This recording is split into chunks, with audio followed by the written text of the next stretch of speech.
Back as promised with a growing federal investigation into a massive recall of General Motors vehicles. More than a dozen people have died in accidents involving cars that have a problem with the ignition shutting off on its own.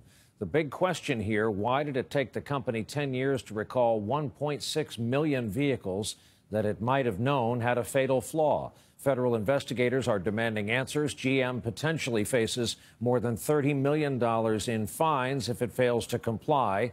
We get more in our report tonight from NBC's Tom Costello.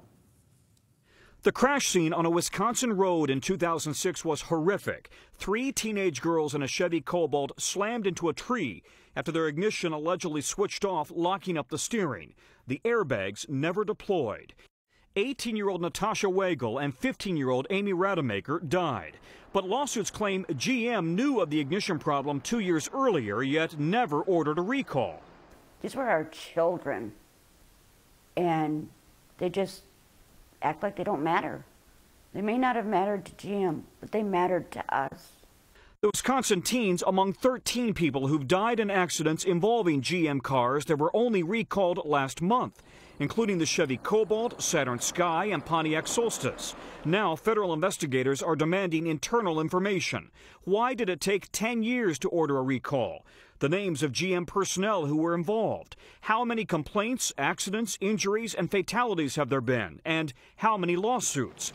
It was only last December that GM paid off a $49 billion taxpayer bailout. Took billions of dollars of taxpayers' money, which could have been spent for doing a recall, and yet they didn't do it. In 2005, GM even issued a service bulletin to its dealers. The trouble? The key can be easily jostled out of position, and when that happens, the engine suddenly shuts down, along with the electronics and even the airbags. This is really, I believe, the tip of the iceberg in regard to the injuries and deaths that are going to be related to this defect.